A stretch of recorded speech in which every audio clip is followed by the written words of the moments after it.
Don Miguel González, acusado de quitarle la vida a su yerno, decide llegar a un acuerdo y declararse culpable renunciando a un juicio por jurado. ¿Qué representa esto? ¿Qué le espera a don Miguel? Lo analizamos hoy. Además, finalmente entró a la bahía de San Juan la barcaza con gas natural. ¿Veremos algún ahorro en nuestros bolsillos en la factura de energía eléctrica? También lo discutimos hoy.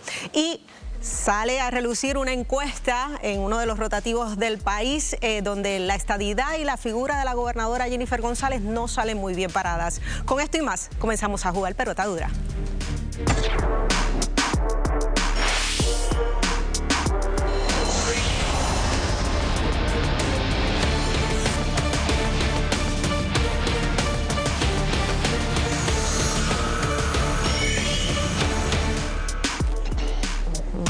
Saludos amigos, muy buenas noches. Soy Laisa Torres en sustitución del compañero Ferdinand Pérez y de inmediato les presento al equipo que me acompaña esta noche.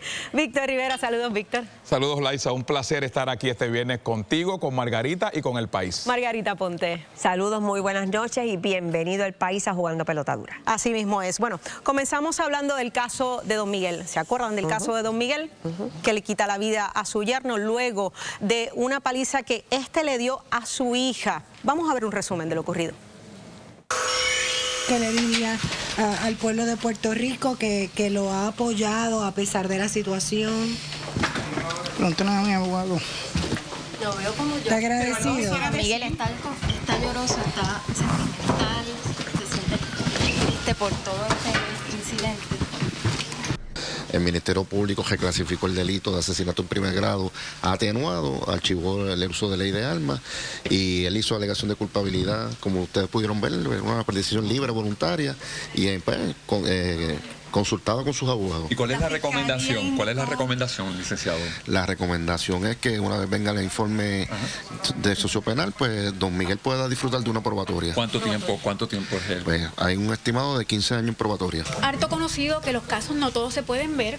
Hay muchos casos que hay que llegar a alegaciones preacordadas.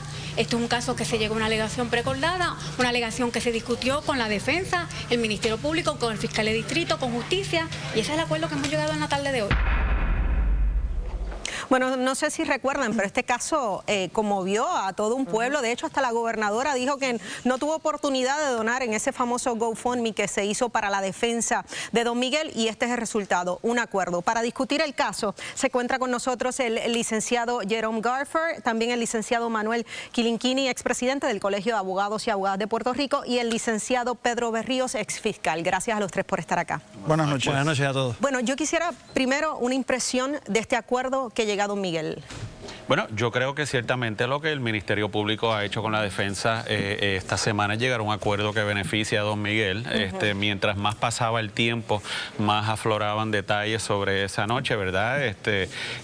Don Miguel fue al lugar, efectivamente pues increpó a su yerno y acto seguido pues le disparó. Obviamente son elementos, ¿verdad?, un asesinato en primer grado, como lo pintó el Ministerio Público al principio, pero era un caso antipático por las circunstancias que llevaron a don Miguel ahí. Don Miguel ahora pues tendrá una probatoria de 15 años. Se tuvo que archivar la ley de armas porque esa no conlleva una sentencia suspendida. Tenía que cumplir cárcel, por eso se archiva ese delito. Y el asesinato en primer grado pasa a ser un asesinato atenuado.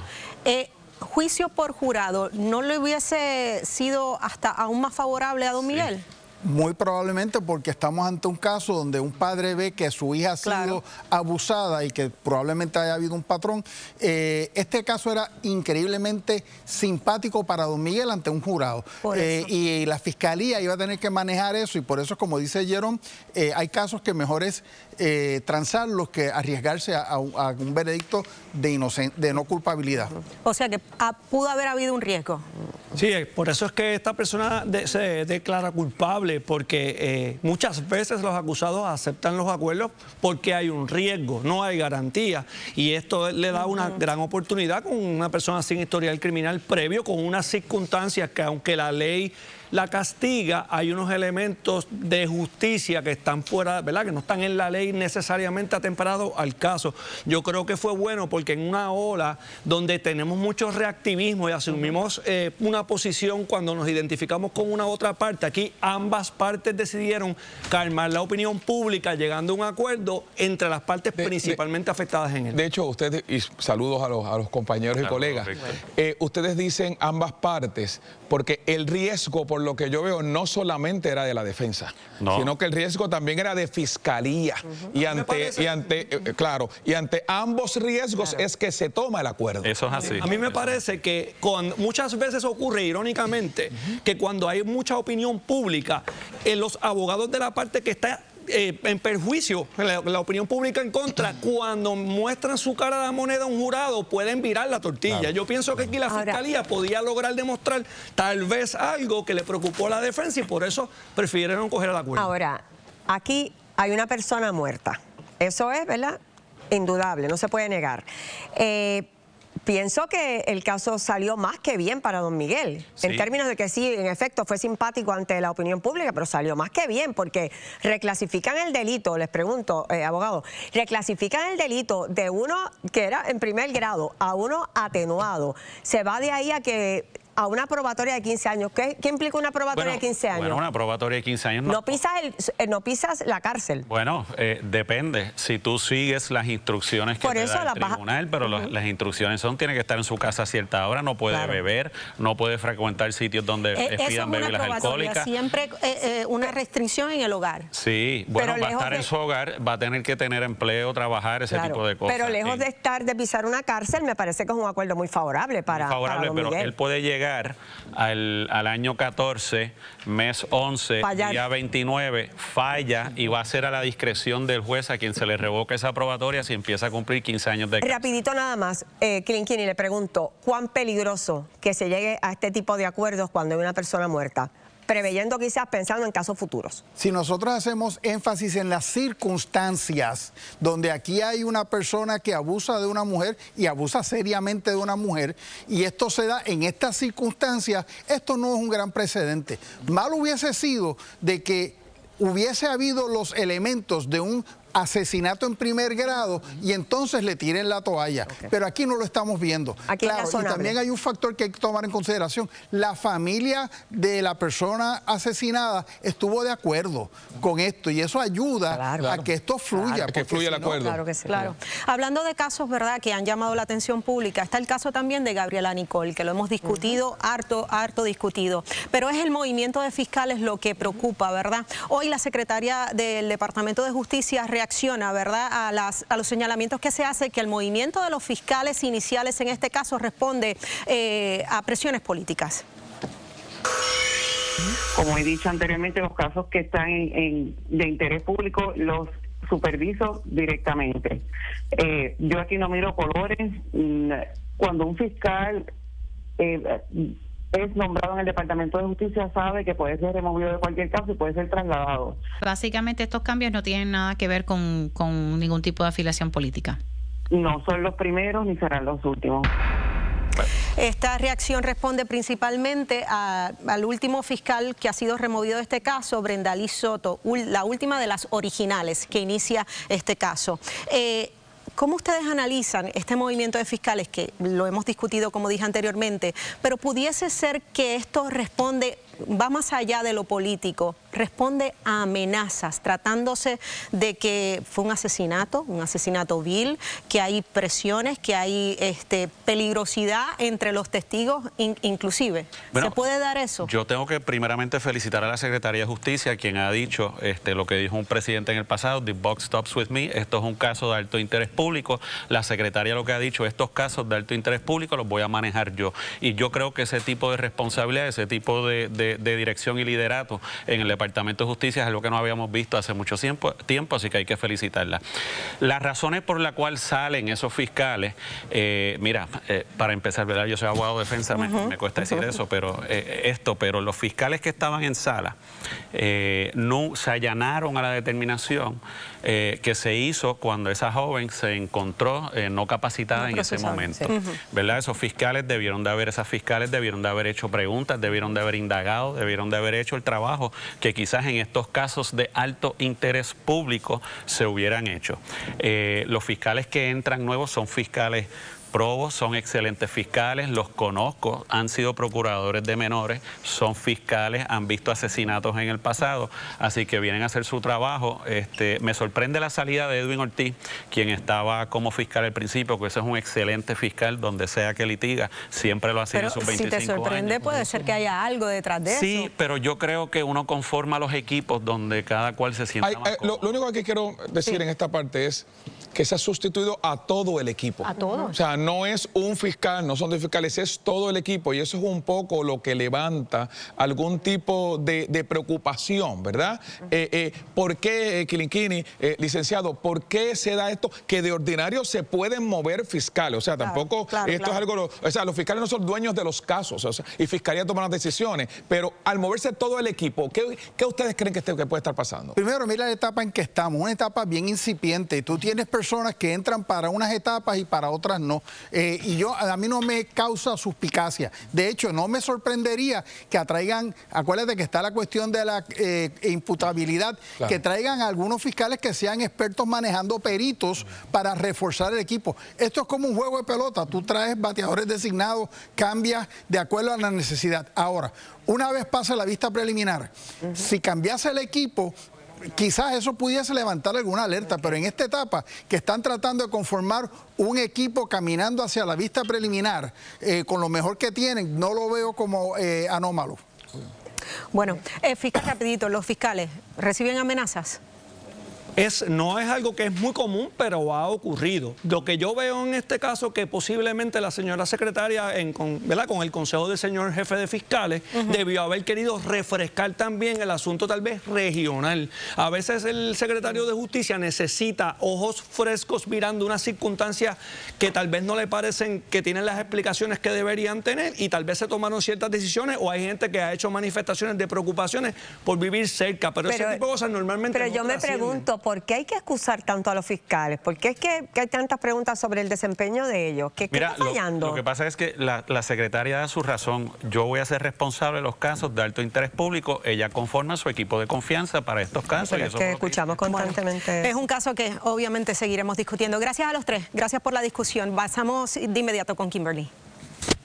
Gracias, Laisa. Mientras una guerra termina, parece comenzar otra. ¿De qué se trata? El profesor Jorge Smith le cuenta. Además, tras disputa legal, entra a barcaza de New Fortress a Muelle de San Juan. ¿Por cuánto es el plazo?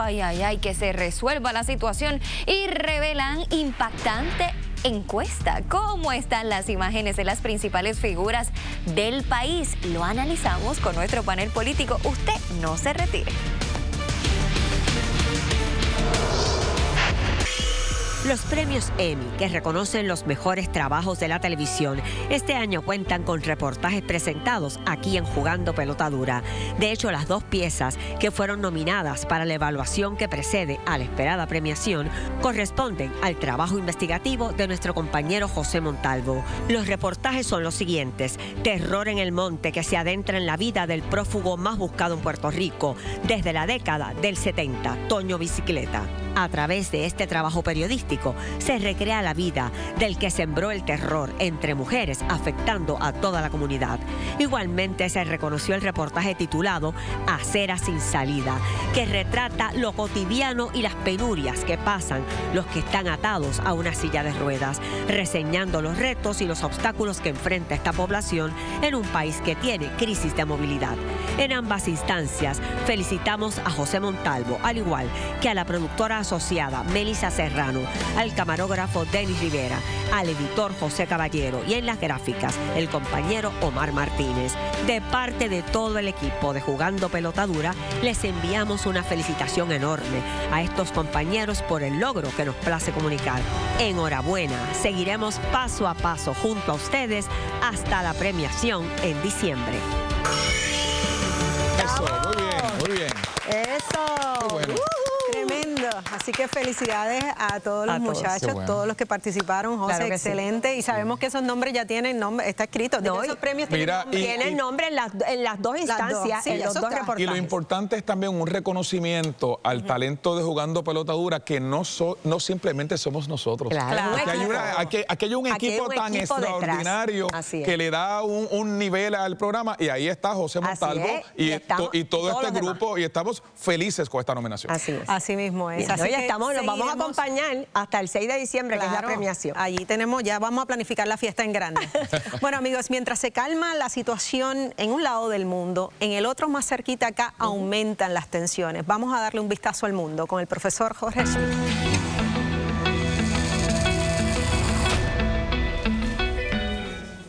Gracias, Laisa. Bueno, por un lado hay paz, pero por otro lado aumenta el conflicto. Voy a comenzar explicándote lo que es el acuerdo de paz en Gaza. Pues primero que nada va a haber un alto al fuego por parte de las tropas israelitas.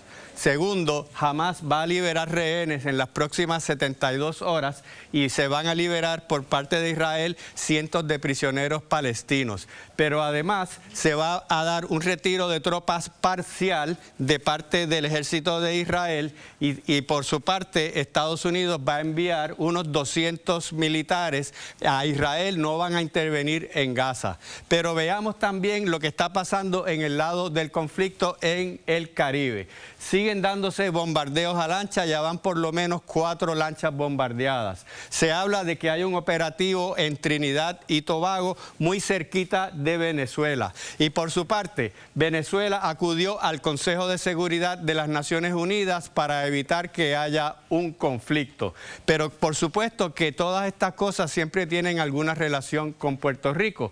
En Puerto Rico hay más tropas y más equipo militar, los hemos visto, más buques en el puerto de Ponce, por ejemplo. Sigue convirtiéndose la isla en un centro estratégico del Caribe, cada vez cobra eso más importancia y por supuesto no es para alarmarte, pero si estamos en esa posición, por supuesto que nos convertimos en un posible blanco de ataque. Pero veamos ahora en qué consiste el Nobel de la Paz. A María Corina Machado le dieron el Premio Nobel de la Paz por sus gestiones para la democratización de Venezuela. Y por eso es que aquí en Vistazo al Mundo hablamos de temas que parecen lejanos, pero tienen mucho que ver con nosotros en Puerto Rico. Y ahora continuamos con Laisa.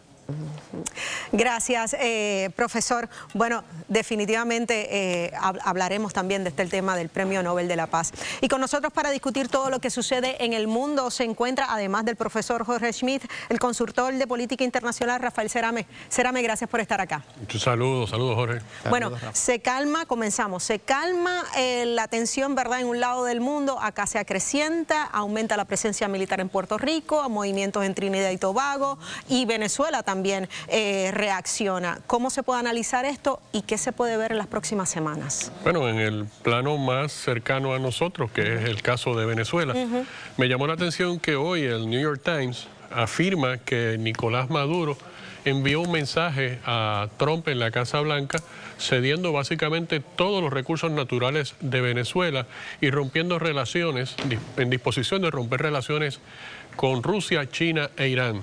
Trump rechaza, según el New York Times, esa oferta, continúa con sus planes adelante y eso pone a Maduro básicamente en una situación de absoluta soledad en el plano internacional porque ya ni China, ni Irán, ni Rusia, luego de enterarse de que estaba dispuesto a romper con ellos, va a seguir colaborando de alguna manera con la narcodictadura venezolana.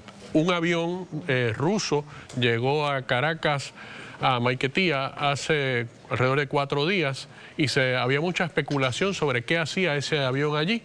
Pues la información que trasciende es que la misión diplomática de Rusia en Venezuela abandonó Caracas en ese avión.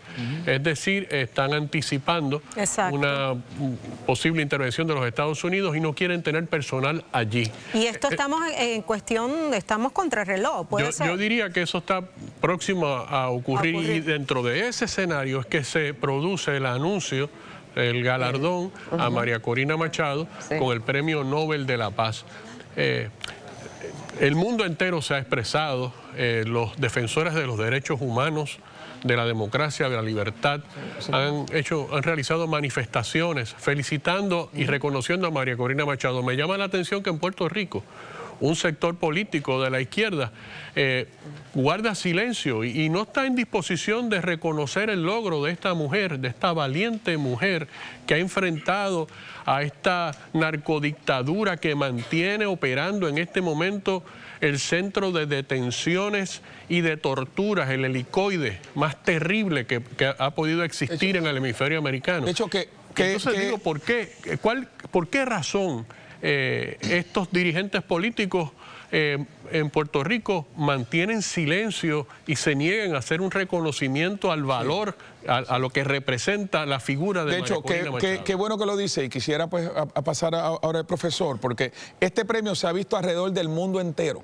como un premio a la democracia, como un premio a la valentía, como un premio a la transición pacífica en Venezuela, a lo que es la tradición pacífica también. Venezuela, que es un país que ha trabajado la democracia en otros momentos. ¿Qué significa este premio, profesor, en este momento en específico? El Premio Nobel de la Paz se utiliza no solamente para darle un premio a una persona que haya hecho algo, sino también para hacer una expresión política. Es como cuando le dieron el Nobel a Mandela por luchar contra el apartheid, o a Lech Walesa por luchar contra el comunismo en Polonia. Hay una larga historia sobre eso, así que en este sentido es en dos direcciones. Uno, el premio a María Corina Machado, pero también es una expresión de parte del Comité del Premio Nobel de que rechazan el gobierno de Maduro. En este caso no son apolíticos, no son neutrales y están directamente haciendo una expresión. Y déjame añadir más, tomando lo que dice Serame, se ve un sentido de urgencia, siguen aumentando la cantidad de efectivos militares en el Caribe. Ya está acercándose el número a una posible intervención ya directa por la cantidad de efectivos y de barcos que hay allí. Y en parte ese sentido de urgencia se da porque una empresa china, digamos de pública-privada, ha obtenido unas concesiones para explotar el petróleo venezolano e hincar más de 500 pozos petroleros nuevos. Y es difícil pensar que desde la perspectiva de Washington, no importa si usted piensa que esté mal o esté bien, es difícil pensar que ellos van a permitir que eso suceda. Claro. Bueno, Serame, profesor, gracias siempre por la conversación. Bueno, pasamos de inmediato con Margarita, que ya está listo el panel político. Margarita. El estudio está, mira, lleno aquí. Es que en medio de tanta controversia, nosotros vamos a estar hablando de la entrada finalmente de la barcaza aquí a Puerto Rico, pero revelan impactante encuesta. ¿Cómo están las imágenes de las principales figuras del país? Míralas aquí, nuestros expertos lo analizan en solo minutos. Y además, como les mencioné, en medio de tanta polémica y controversia, es que finalmente ya la barcaza de gas está en el muelle de San Juan. Bueno, amigos, continuamos jugando Pelota Dura. Salió una primera encuesta, ¿verdad? Y publicada por uno de los rotativos del país, al igual que por una emisora radial. Y en esta encuesta, donde se encuestaron a 800 personas durante el mes de agosto, la encuesta la realizó la firma Peter Hart, en resumidas cuentas sale desfavorecida la gobernadora, sale desfavorecido el Partido Nuevo Progresista y también se evidencia la poca atracción que tienen los partidos en general. Vamos a ver los primeros números. Según la encuesta entre PNP y Partido Popular Democrático, ¿cómo se sienten las siguientes personas y grupos? Pablo José Hernández sale con un 40% del favor de los encuestados, seguido de Juan Dalmau con un 29% y por tercer lugar, Jennifer González con un 18% del favor de los encuestados. estos números iniciales, ¿verdad?, que refleja esta encuesta, colocando a la gobernadora actual en tercera posición frente a Dalmau y frente a Pablo José, el comisionado residente. A raíz de esto fue que salió el anuncio de la gobernadora antes de la convención de ustedes. Fue previo a una convención. Sí, pero ya esto a lo mejor ya se sabía que iba a salir así. ¿Eso es una encuesta hecha por el Partido Popular o quien la pagó fue el Partido Popular? Bueno, no. Entonces, cuando tú vas a los hechos, a la convención del PNP, llena por completo cuando tú vas a la convención o a la asamblea. O sea que no le da validez en Coamo, vacía. Cuando tú ves el 25 de julio, tú no ves la militancia de ese partido avalando los resultados. A la inversa, tú ves un partido fortalecido como el Partido Nuevo Progresista y en cada evento que hacemos la sacamos del parque porque la gente está convencida de lo que estamos haciendo. Evaluamos de aquí a un año, año y medio. Seguimos trabajando, seguimos ejecutando y no lo que están pretendiendo hacer, limpiando al nuevo candidato que no pega ni con cola. Aníbal Sloan, la licenciado Inilda Pérez, Adrián González, gracias por estar con nosotros. Aníbal, ¿cómo? Gracias, buenas noches. Buenas noches. Cuando un ciudadano le da el voto a un candidato, eso es un gran privilegio. Le está dando su confianza, le está diciendo yo creo en tus palabras y creo en tus promesas de campaña y está depositando su fe y su esperanza en que esa persona puede resolver sus problemas y los problemas del país. Pero entonces cuando la gobernadora Jennifer González recibió ese gran privilegio y ese honor, su primera acción fue legalizar lo que es ilegal en La Parguera para beneficiar a su propia familia en contra del país, pues eso llora ante los ojos de Dios. Cuando después de eso ella entonces tiene conducta errática con los nombramientos y ahora recientemente retiró el cuarto en Pritz y hay rumores de que fue porque no siguieron instrucciones de firmar contratos millonarios, no ordena ni exige una investigación para aclarar las cosas al país.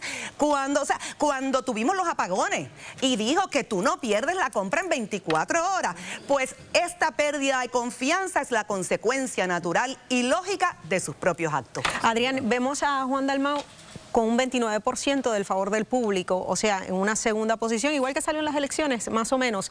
¿Ha perdido interés el electorado en la figura de Dalmau? Para nada, para nada. Yo en cuanto a esta encuesta, la única coincidencia que tiene con la de Lead Data, que fue la que salió la semana anterior, justo antes de la convención, es precisamente en los números malos de la gobernadora, que se reflejan en otros aspectos, y yo creo que la discusión que tenemos aquí semanalmente es evidencia de eso. Georgie Navarro es una de las pocas personas que defiende a la gobernadora. Uno no ve a los alcaldes del PNP defendiendo la gestión de la gobernadora como era en el pasado, que los alcaldes se alineaban con los gobernadores. El presidente de la Cámara hace silencio, el presidente del Senado la ataca. Así que eso nada más son síntomas de cómo aún dentro del corazón del rollo, aunque se aglutinen en un hotel para lucir y gritar unidad, unidad, unidad para ver si alguien se los cree, realmente la realidad les da en la cara, avalado por ya 2 encuestas de cuán golpeada está la gobernadora. En cuanto a los números de Pablo José y de Juan Manuel, si esta es la misma encuesta, o por lo menos si el Partido Popular contrató a la misma gente que contrató en octubre del 2024, que ponía a Jesús Manuel empatado con Jennifer, bueno, pues quizás ahí haya un poco de cuestionamiento en cuanto a la veracidad. Mira, Georgie habla de la convención que estaba llena y todos sabemos que el PNP es experto en manipulación y espejismo. Todos sabemos que ellos obligan a los servidores públicos a que estén allí para aplaudir como foca, para dar esta impresión de que tienen muchos y que realmente el partido está unido. Cuando está realmente, eso no es la realidad, es una manipulación. Sabemos que la gobernadora tiene unos números nefastos. A estas alturas, a 10 meses de haber estado en el poder, tiene unos números espantosos, porque el pueblo de Puerto Rico no es tonto. Este gobierno ha sido un desastre. Tanto es así que ya la está retando. Y ya no va para la elección alcalde de Ciales de Puerto Rico. Así que no se dejen engañar con números, con mucha gente, porque la realidad es que este gobierno no va para ningún lado. Te estás quedando sin gente en tu partido. En la convención, más de 10 candidatos a puestos electivos en puestos de dignidad hicieron ingresos públicamente. Estamos en reorganización, estamos por todo Puerto Rico. No tiene gente. A diferencia del senador Georgie Navarro, que dijo al principio el representante que dijo al principio de del programa, del segmento, dijo que esta encuesta era hecha por el Partido Popular, yo no lo sé, pero les pregunto al que me quiera contestar. La encuesta asegura que el PNP está perdiendo electores que se identificaban con la colectividad. Y aquí casi a diario se habla del descontento por la falta de energía eléctrica. ¿Es eso? ¿Ustedes creen que eso es medular? Si en efecto hubiera este distanciamiento. La encuesta de Dislata, una de las más serias, pone en negativo 7% el abandono del PNP, mientras el proyecto de Lead Data lo pone como igual a la encuesta del octubre. Pero estoy preguntando específicamente por la problemática con el asunto de falta de obviamente se está haciendo el trabajo. La crisis energética de Puerto Rico, por supuesto, y el ella no haber cumplido su promesa de campaña, por supuesto que la ha afectado grandemente, pero no es lo arreglar el problema. No es lo único, porque yo me pregunto, y lo hemos hablado aquí. Se está haciendo el trabajo. Con permiso, Georgie. Ok, sí, que estamos hablando todo a lo loco. No, por eso, no, tú estás hablando a la vez. Pues déjame terminar y después vas dale tú. Pues dale. Gracias. ¿Y qué pasa? Lo hemos hablado aquí. ¿Dónde está el plan estratégico para saber hacia dónde nos dirigimos como país, para poder superarnos? No lo sabemos porque ella está la mitad del tiempo fuera de Puerto Rico vacacionando en asuntos personales. Como está vamos a semana. Quiere que no le interrumpa cuando dice unos disparates. Lo más importante que ha hecho este cuadrenio, lo más importante es un podcast donde ella le maulla a su esposo y su esposo pero tú no ves pelotadura todos los días. Todos los días ves pelotadura para que te orientes. Josué Falcón le dio luz a todos ustedes. Georgie, vamos a ver los siguientes datos, porque estos datos sí evidencian que hay un desapego general a los partidos políticos. Y miren lo que hay aquí. 25% el Partido Popular Democrático. ¿De qué partido se considera seguidor? Un 20, más o menos similar, un 10%, un 25%, un 10% el Partido Independentista Puertorriqueño, 4% el Movimiento Victoria Ciudadana y Proyecto Dignidad, un 2%. Pero en general se evidencia que hay un distanciamiento, un desapego, no se identifican con ningún partido. Déjame hacer una pregunta, porque lo otro lo que dice aquí es que básicamente hay un 28%, ¿verdad? Que no está de acuerdo con ningún partido político. Exacto, con ninguno. ¿Cuánto es la preocupación de ustedes como partidos políticos que a 10 meses de este cuatrenio la gente no solamente sobre el partido en el poder, sobre todos los partidos tenga este desapego político en Puerto Rico cuando antes no era así? Esa es la pregunta. Claro, muy buen punto. Parte del trabajo que se está haciendo por nuestro gobierno es que esas personas crean en lo que estamos haciendo, responsablemente respetando las leyes. El caso de Luma hay que hacerlo responsable. Luma tiene unos derechos y Josué Colón está trabajando para que se vaya a Luma. Ya los días de Luma están contados. Ellos quieren hacerlo a la carrera, para las gradas, y eso no es así. Esa es la realidad. Así que, la verdad ¿qué es lo que ustedes van a hacer? Básicamente sabemos que la gente, el pueblo, no se identifica mucho con los partidos que están en el poder porque precisamente vemos cómo la calidad de vida del puertorriqueño de a pie sigue deteriorándose cada día más. Mientras que los grandes intereses están llenos de contratos, buscan sus propios intereses. Como hemos estado viendo que llevaron a la quiebra a Puerto Rico los partidos que han gobernado a Puerto Rico, que se han alternado entre los rojos y azules, y ahora estamos viendo las consecuencias y no hay esperanza para Víctor, yo quisiera contestar rápidamente tu pregunta. Rapidito. En lugar de preocuparse, los partidos deben ocuparse, porque eso es un gran reto, y deben ocuparse haciendo un buen trabajo en favor del pueblo de Puerto Rico. Como lo estamos haciendo en esta encuesta hay otra coincidencia con la de Lead Data, y es ese 10% de gente que se identifica con el Partido Independentista. Antes eso era 1%. El único partido que va creciendo en términos de cuánta gente se va identificando con ese partido es el PIB.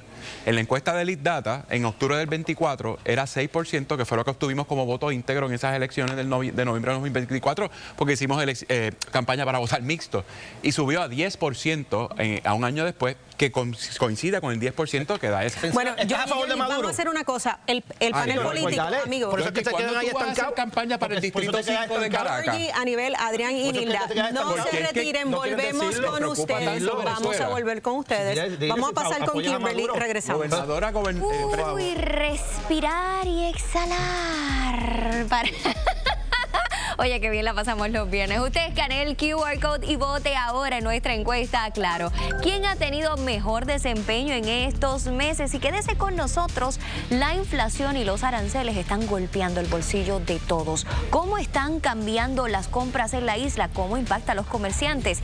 Y llegan a un acuerdo provisional para entrada de barcaza al muelle de San Juan. ¿Cuál es el panorama? Lo analizamos. Pero antes de todo eso, venga acá. ¿A usted le gusta la música electrónica? Mire eso. Por primera vez en la historia, Puerto Rico será sede de un evento sin precedentes, el festival de música electrónica más importante del mundo aquí en el Parque de las Ciencias. Se trata de Let It Roll on Tour. Por primera vez están cruzando el Atlántico para un evento de 2 días, con 4 tarimas, 2 tarimas al aire libre, con unos efectos especiales increíbles, show de luces, show de láser, pirotecnia. Let It Roll tendrá 10 horas de música electrónica ininterrumpida con subgéneros que van desde el drum and bass hasta el neurofunk de 7 de la noche a 5 de la mañana. Apelo a traer este grupo de 80 DJs, 40 de Europa, 20 de Estados Unidos, que a lo mejor no visitarían Puerto Rico, y de pronto resaltamos lo mejor de Bayamón, un parque tan bello como este, y utilizamos la música para promover la economía de Puerto Rico. Para nosotros en el Parque de la Ciencia es algo muy especial de que traigan un evento internacional por primera vez a Puerto Rico. Estamos esperando entre 9.000 a 12.000 personas diarios, o sea que estamos esperando una expectativa en esos 2 días de unas 25.000 personas. Y coincide también con el show de luces que va a estar abierto desde el 1 de noviembre. Son 2 eventos que se unen de algo espectacular, en el cual vamos a tener un show desde las 7 de la noche a las 5 de la mañana. Adquiere sus boletos en parquedelascienciaspr.com.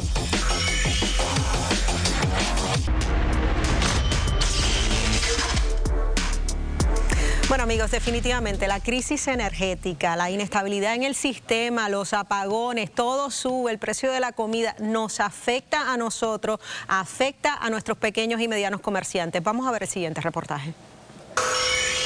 Por más de 8 años, los deliciosos platos de Caprichos Coffee Shop lograron cautivar a decenas de personas en el sector Viña Sonadora de Guaynabo. Su acogedor salón era el punto de encuentro de muchos, pero el costo de vida les superó y a través de esta desgarradora publicación anunciaron el fin de sus operaciones. El alto costo de la luz, el aumento constante de la luz y el agua, de la compra,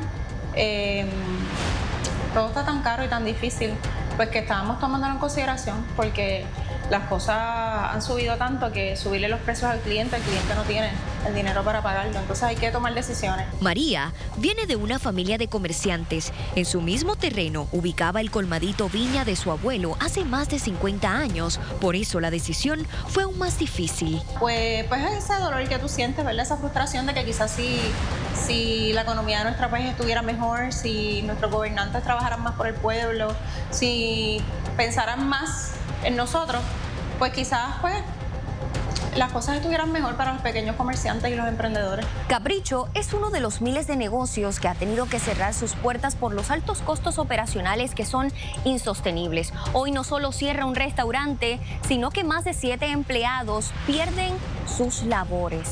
La pregunta que queda en el tintero es, ¿quién atenderá esta problemática que afecta a miles? Bueno, y negocios como el que Kimberly reseña, como él, hay varios que han tenido que ser, pueden haber hasta decenas de negocios que han tenido que cerrar por lo mismo, por el alto costo de energía eléctrica, por la falta de energía eléctrica y por la inflación. Con nosotros para discutir este tema, Félix Aponte, presidente de MIDA, también la licenciada Margaret Ramírez, presidenta de la Cámara de Comercio de Puerto Rico. Gracias a ambos por estar acá. Esto es una crisis, ¿es una crisis? Definitivamente. Coincidimos en que es una crisis. ¿Y cómo atender esta crisis cuando no hay una respuesta clara de una estabilidad en nuestro sistema eléctrico? Todo sube, nada baja, vas al supermercado, lo que quizás años atrás gastabas en una compra $100, ahora son 180, 190 dólares fácilmente. ¿Cómo atender esta crisis? ¿Cómo manejarla? Sí, mira, Te comento, estamos operando bajo una incertidumbre total, diario a diario.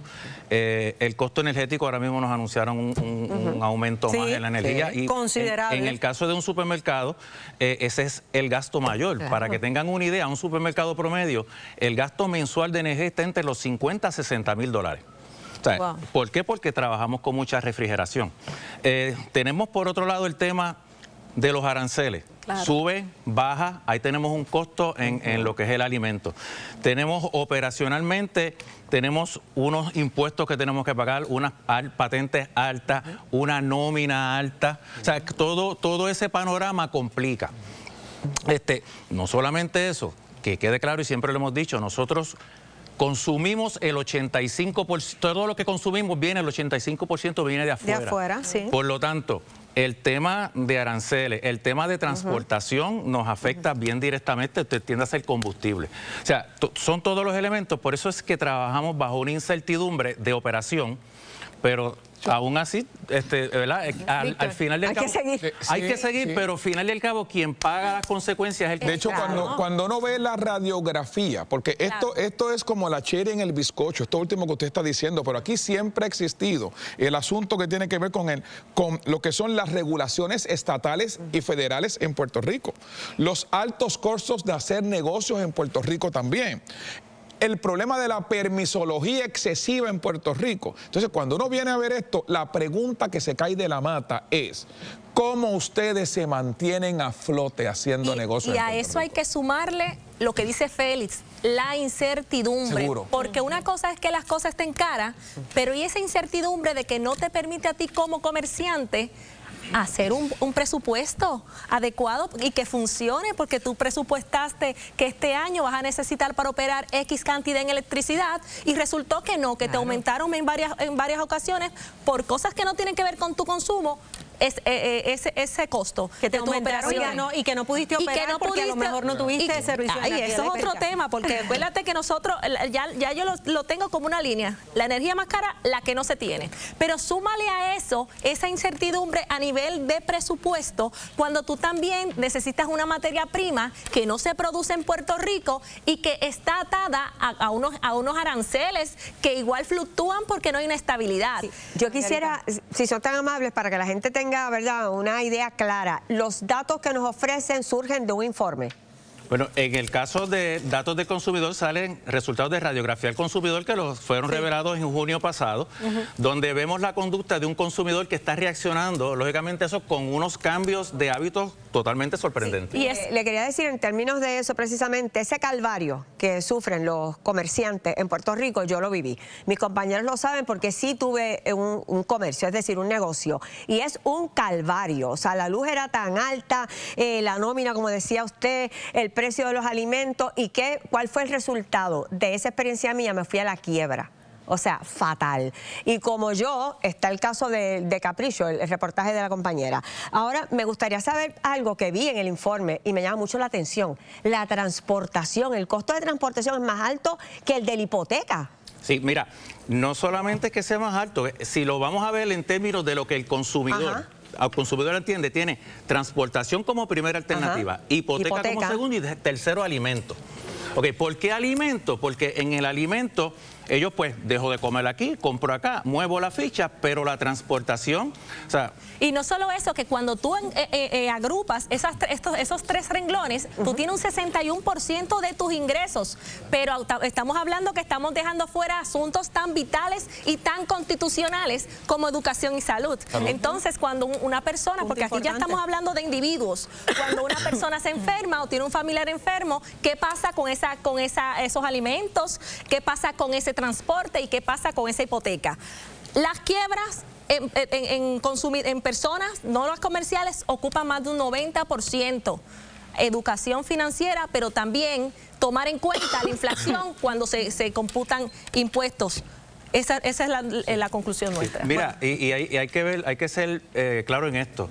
Todo esto, la consecuencia muere en el consumidor. O sea, por eso los estudios que lo evaluamos, pero vemos los malabares que está haciendo el consumidor, nos lleva a nosotros hacer otro tipo de malabares a nivel en las operaciones de nuestros negocios. No, definitivamente, somos magos, sí.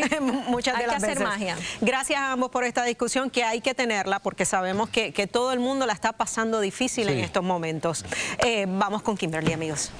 Y hay que buscar soluciones definitivamente, y es que la inflación y los aranceles están golpeando el bolsillo de los puertorriqueños. Descubre cómo están cambiando las compras en la isla, y octubre es el mes para crear conciencia sobre una enfermedad que desafortunadamente toca a miles de familias en Puerto Rico y en el mundo. Los detalles al volver. Hoy finalmente entró a la Bahía de San Juan la barcaza con gas, que estuvo a millas de distancia por los pasados 10 días, mientras acá se quemaba diésel y subía la factura. ¿Representará esto un ahorro en nuestros bolsillos? Como dijo la gobernadora, eso lo vamos a discutir con nuestro panel político, que se encuentra nuevamente con nosotros. Pero antes, la Junta de Supervisión Fiscal le envió una cartita a la Oficina de Gerencia y Presupuesto, esto pidiéndole cuentas, ¿verdad?, y un informe sobre los convenios colectivos que se han otorgado aparentemente sin un estudio fiscal. Y el presidente o el director ejecutivo de la Junta de Supervisión Fiscal Robert Mujica, dijo en esta carta: algunas entidades están firmando acuerdos sin tener los recursos para implementarlos, lo cual compromete la responsabilidad fiscal del gobierno de Puerto Rico. De hecho, con nosotros se encuentra Orlando Rivera, director ejecutivo de la Oficina de Gerencia y Presupuesto, que ya viene de camino para acá, para hablarnos un poco, ¿verdad?, porque entendemos que esta carta le sorprendió. Bueno, esto es algo que llevamos hablando con la Junta desde hace meses. Tenemos que decir que la Ley 3 del 2017, que creó la ley para atender la crisis fiscal, detuvo las negociaciones de estos convenios, pero vencían estos controles el 1 de julio del 2021. La administración pasada, a través de la Secretaría de la Gobernación y la anterior director de OGP, emitió unas cartas circulares dándole unas instrucciones a las agencias para comenzar a hacer una negociación de los convenios.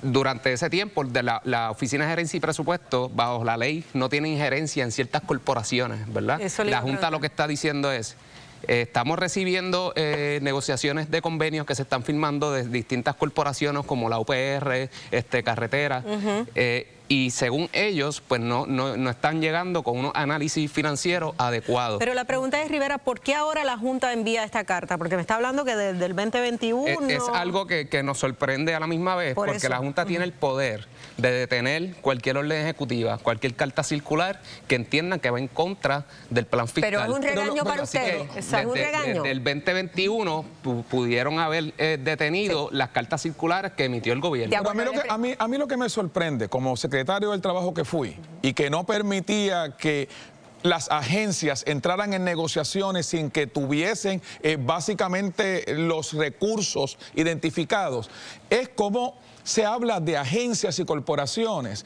que no tenían los recursos identificados para poder negociar. Eso no es una negociación colectiva responsable. Eso es lo que a mí me preocupa a mis ojos y a los ojos del país. Sin duda. Y parte de las conversaciones que hemos tenido con la Junta de Control Fiscal es que OGP tiene que tener un rol para poder monitorear y velar que esas negociaciones se hagan de acuerdo al plan fiscal. Un rol gerencial. La carta lo que nos está diciendo es, dándonos el poder desde la Oficina de Gerencia y Presupuesto, exigirle a estas corporaciones que OGP no tiene injerencia y que nosotros sí vamos a entrar para poder entonces hacer estos análisis. Pero ¿les dio un ultimátum, una fecha para que entreguen este informe? Nos reunimos todos los días. Nosotros ya empezamos a redactar unas políticas y unas guías a través con la OATRH para mejorar esas solicitudes que están haciendo las corporaciones, pero ya le emitimos un comunicado a todas las agencias que tienen que detener cualquier negociación hasta que nosotros emitamos ese informe. Esa guía. Rivera, gracias por estar acá y por esa aclaración. Bueno, amigos, como indicamos, la barcaza con gas llegó a la Bahía de San Juan. Vamos a ver el siguiente reportaje. Finalmente entró a la la bahía de San Juan la barcaza Energos Princess, cargada de gas natural y que llevaba más de una semana esperando a millas de distancia de la isla. Esto por una controversia que se dilucida en el Tribunal Federal entre la compañía de remolcadores y la empresa New Fortress. La jueza federal Silvia Carreño recibió una estipulación de las partes, levantando por 45 días la prohibición de tránsito de las barcazas. A raíz de la escasez de gas natural por los pasados 10 días, 16 unidades generatrices han estado apagadas o funcionando con diésel, lo que tiene un costo de $700,000 diarios, gasto que según la gobernadora, New Fortress tendrá que reembolsarle a los consumidores. El gobierno de Puerto Rico está reclamando ese dinero a la compañía para pasárselo al consumidor, no para el gobierno, para pasárselo al consumidor en la reducción de la tarifa de la luz. La gobernadora aceptó que Puerto Rico sigue bajo un estado de emergencia energética por déficit de generación. Bueno, seguimos con nuestro panel. Georgie Navarro, Aníbal Sloan, Adrián González y Nilda Pérez. Bueno, la gobernadora dice que New Fortress va a tener que reembolsar el dinero y que pues posiblemente hay una reducción en la factura de energía. Perdona que te Víctor, ¿no está bien, David? Pero ¿alguien cree que eso va a pasar en Puerto Rico? Esa era la pregunta. Yo les pregunto a ustedes. Vamos a empezar por acá. Nilda. Definitivamente, mira, este problema del sistema energético, las barcazas, toda esta situación con Luma, ahora que el gobierno le debe creo que 800 millones, de verdad que esto agobia, ver tanta ineptitud, tantas situaciones que al fin y al cabo el consumidor es el que paga los platos rotos.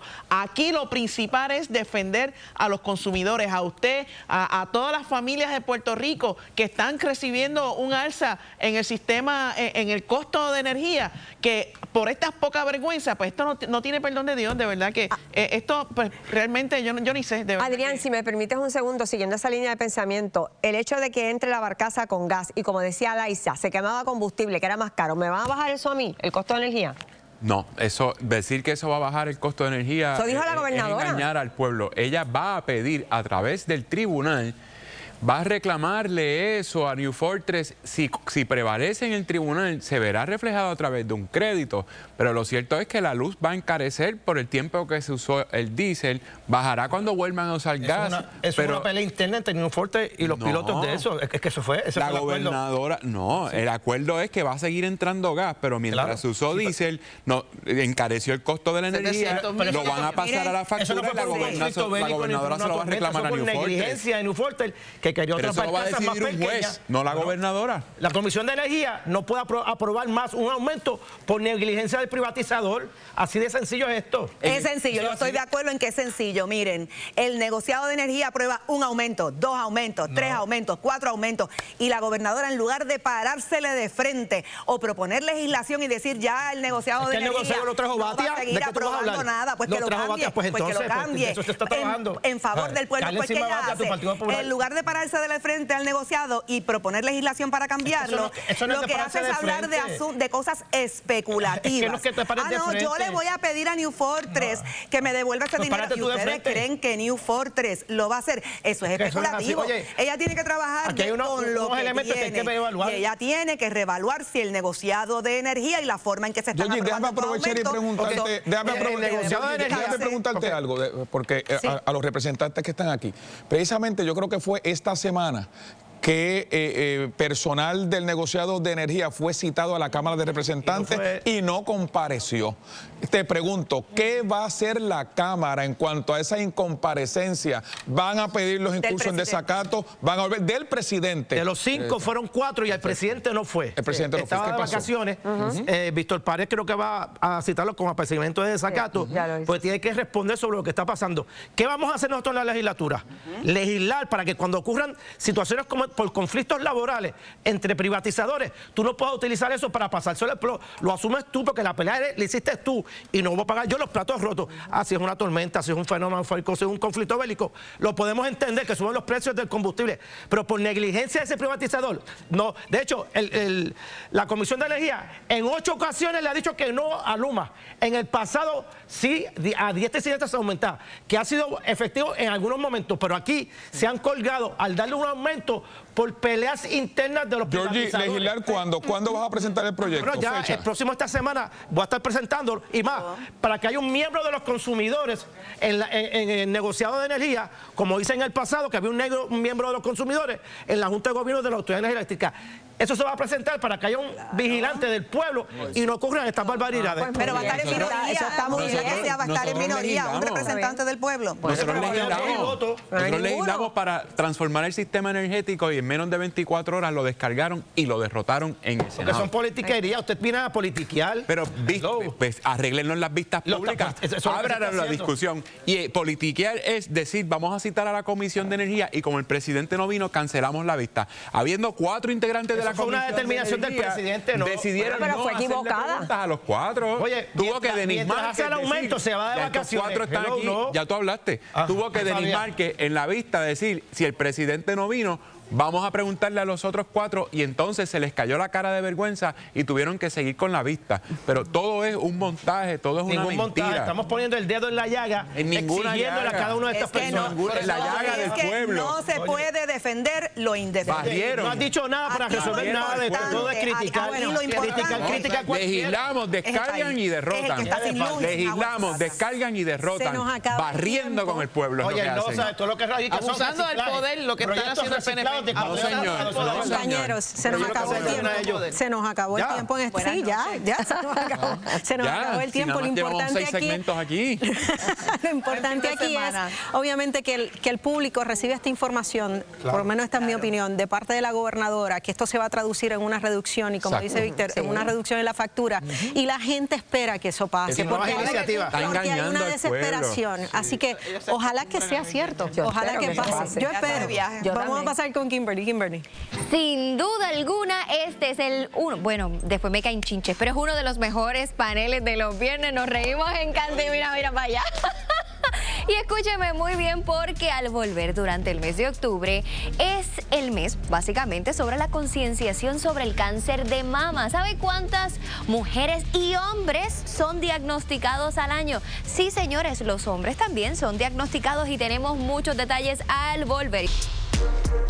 Amigos, estamos en el mes de octubre, mes de vestirnos de rosa y crear conciencia por el cáncer de seno. De hecho, vamos a presentar unas estadísticas muy interesantes que nos brinda la Sociedad Americana contra el Cáncer. Anualmente se diagnostican 2.273 pacientes, diagnósticos al año con cáncer de mama. Las edades, un 35.6%, la tasa de incidencia es de 50 a 64 años. Con nosotros para discutir estos números, ¿verdad?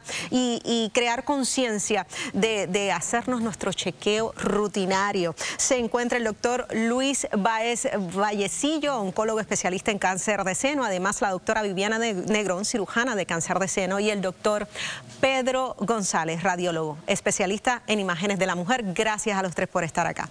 Bueno, como todos los años, mes importante, mes de llamar la atención, de regar la voz, de hacernos nuestra mamografía.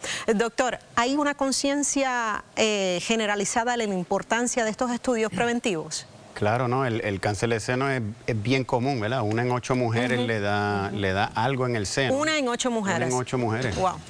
Llega a casi un 12% en Puerto Rico. Y, ¿verdad?